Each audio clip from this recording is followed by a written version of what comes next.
অবস্থাটি তো একদিনে এই জায়গাটায় এসে আমরা উপনীত হইনি। পরিমাণে বাড়তে বাড়তে এই অধোগতি ঘটেছে। এই কারণে আমাদের, আমি বলবো এটা আমাদের কালেকটিভ ফেলিওর।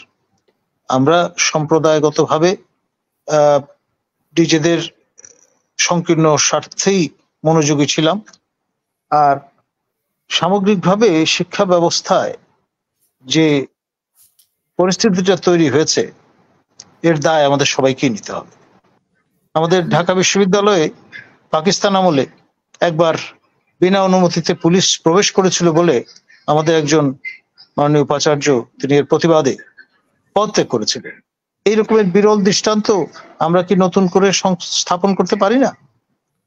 এই প্রশ্নগুলো কিন্তু এখন আসবে যে সর্বাত্মক আপনার অচল পরিস্থিতি তৈরি হয়েছে, অচল আয়তন তৈরি হয়েছে, এটি নিরসন কল্পে এই প্রশ্নগুলো আসলে উত্থিত হতে হবে।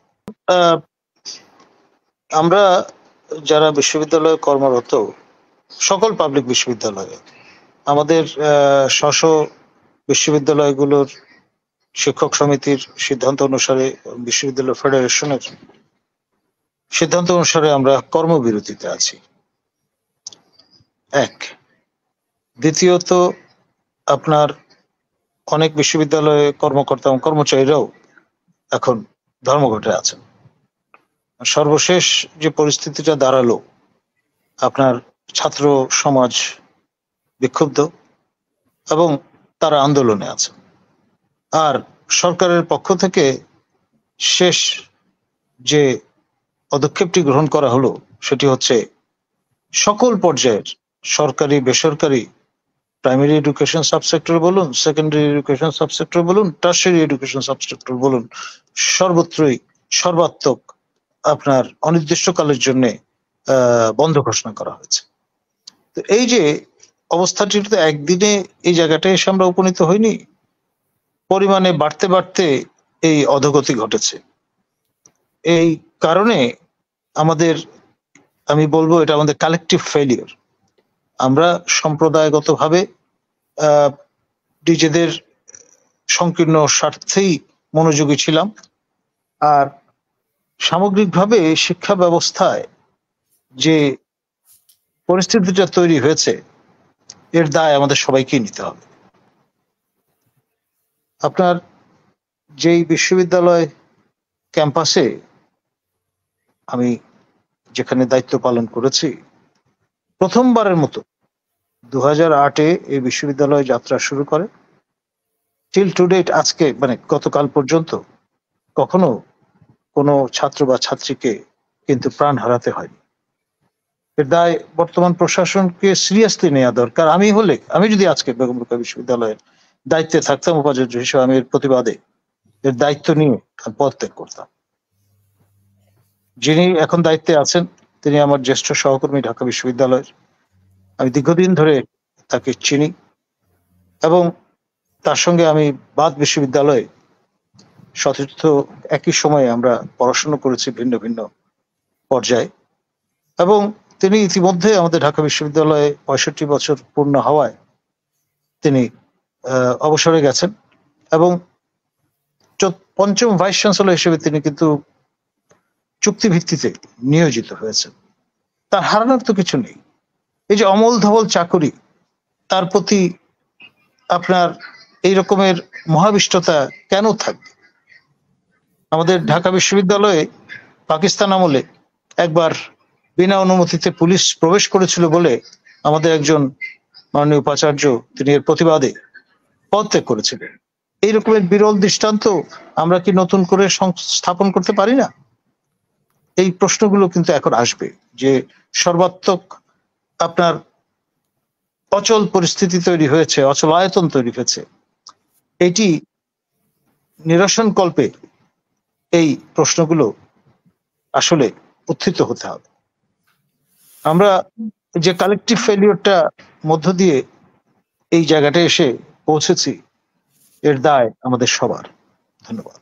জি, আপনার কাছে আমার আরেকটা প্রশ্ন। এই যে সরকারের পক্ষ থেকে বা বিভিন্ন মন্ত্রী, এমপি, আ ইভেন প্রধানমন্ত্রীর পক্ষ থেকে যেভাবে উস্কানিমূলক বক্তব্য এসেছে, যার জন্য এই পরিস্থিতি তৈরি হয়েছে। ওরা এই পরিস্থিতি তৈরি করার জন্য, এই ধরনের উস্কানি দেওয়ার জন্য ওনারা কি আইনের আওতায় আসতে পারে ভবিষ্যতে? দেখুন, দায়টা আমি বলবো কালেক্টিভ, এক। দ্বিতীয়ত, আপনার যখন আপনি হেলম অফ অ্যাফেয়ার্সে থাকেন, আপনার আশপাশে যে বলয়গুলো তৈরি হয়ে যায়, সেগুলো এক ধরনের ঠুলি পড়ানো পরিস্থিতির দিকে ঠেলে দেয় যারা হট সিটে থাকেন তাদের, এবং প্রকৃত চিত্রটা তখন কিন্তু আর স্লেটে অঙ্কন করা যায় না।